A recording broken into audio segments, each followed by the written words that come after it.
guys from St Lucia, and I thought I'll quickly give you a weather update before I head to the ground. Still some time to go, and we're not too far away from the ground, and this is what it's looking like at the moment.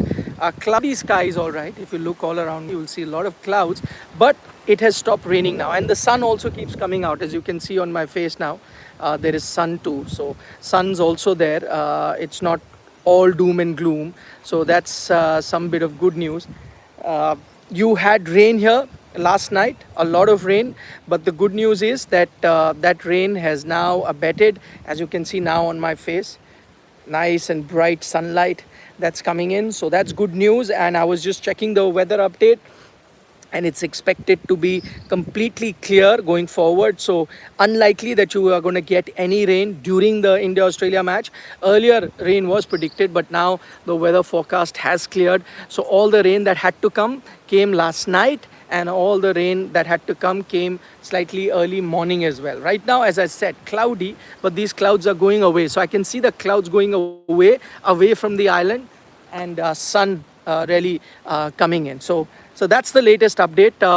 In terms of playing 11s, I think India unlikely to make any changes. This is a ground which has favoured spinners, so most likely India will go in with their three spinner combination. It'll be interesting to see what Australia do, because they played Ashton Agar, an extra spinner, kept Mitchell Starc out. Will they continue to do that against India? I doubt it. I think against India, looking at Stark's record versus Indian batters, especially Rohit and Virat, I doubt that they're going to keep Mitchell Starc out one more time. But interesting game nonetheless, especially after what happened last night. Would India now? It's interesting because, see, if India win, they definitely finish on top of the table. If India lose, then they are under threat for qualification. But then Afghanistan has to win by a big margin. India has to lose by a big margin. And at the moment, the way things stand, India losing by a big margin to Australia doesn't seem like. Yes, of course, India can lose to Australia. It's a 50-50 game at the moment. But to lose by a big margin, that seems unlikely. So India, I mean, you could take it for all practical purposes, going to finish on top of the table. What that means is that you're going to be facing England, that have finished second after the result last night. South Africa have qualified, on top. Jignesh wants to know, transport logistics, have they been sorted? Kind of now, slightly better. It's been a nightmare because flights get cancelled, flights are not available. So all of that put together, it's been a nightmare, absolutely. But yeah, slightly better. But luckily now we did not have any way to go to Guyana, but now we have found a way from St Lucia to go to Guyana.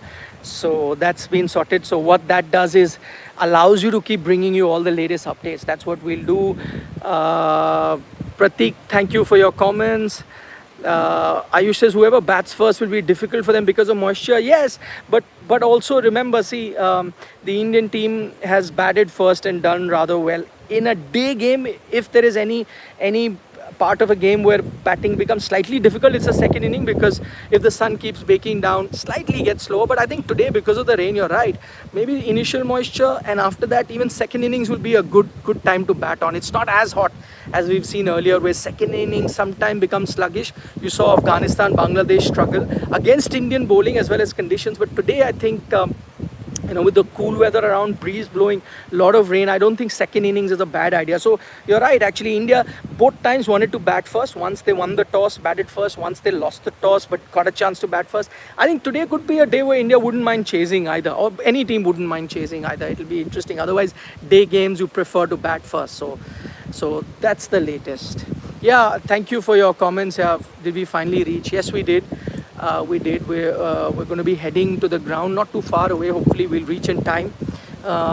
May not be able to do a fan update today because we just reached St Lucia this morning, but we'll definitely give you an update in the mid innings. We'll give you updates going forward. Outfield, I haven't reached the ground, so I don't know, but I guess they've had enough time. Rain has stopped for over an hour now. It hasn't rained here. For over an hour it's not rained, and it's expected to clear up. As I showed you, the sun also coming out, so expected to clear even more. So I don't think you're gonna have a problem. Okay, Yug is saying do a detailed video on our problems. Yeah, sure, we'll do that. Look, it's so hectic. Imagine we've just reached St Lucia today. We'll cover the game, and from the ground we're going to go straight to the airport, and we're going to be flying straight to Guyana. Today we are flying with the on a chartered plane made available to us by ICC. So thanks to them. Otherwise there was no flight available.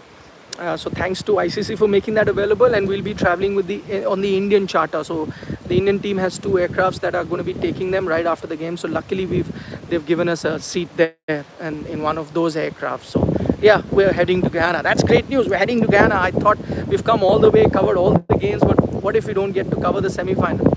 I know some of you might say that don't get ahead of yourself. You need to qualify to reach Guyana, but hello, where they are right now. Listen, even if they lose today, they still make the semis according to permutation combination. So let's see. A massive defeat to Australia, I don't know. Who knows? India will win fair and square too. And I think St Lucia is a good ground for India to do that, because it's a ground where spinners do well. I'm not saying spin friendly ground, but spinners do better than pacers. So if you were to compare both teams, if you compare batting, if you say Indian batting better, somebody says Australia batting better, you are right. Either ways, it's a 50-50 call. Fast bowling, I think it's a 50-50 call. Spin bowling, I think that's where India hold the edge, and I think that's why it's a good ground India is playing Australia in. They can beat them on this ground. And remember, after that last loss, Australia would be seething. They want to set things right, but that also brings with it added pressure. Remember, it's a must-win game for them, so that pressure is on them. India can be confident. All they need to ensure right now is to not lose by a big margin. I don't think they'll be thinking like that. I'm sure they'll be thinking of a win, but not lose by a big margin is what they're going to be concentrating on. So I think everything stacked in India's favor, but I'd like opportunity for them. Beat Australia, knock them out, knock them out fair and square. Let's see what happens. Subramaniam Venkateshwaran, thank you for your comments. KK is asking about change, about Sanju, Chehel. Well, see, there are arguments to be made for all sort of things, but eventually, I don't think the Indian team is thinking of making any change. I doubt any change. Okay, I'm going to take your leave because my taxi is here. I'm heading to the ground. Take care, guys. Short update from St. Lucia. I thought I must give you as soon as I get here. Take care. Bye-bye. Thank you, for all your love, comments, all of it. And thanks for giving us all the love during this coverage. We'll continue to do that. Today's game, semi-final, final after that. All the best. Thank you, Jignesh. I can't take all comments, but thank you, guys. Take care. Bye-bye.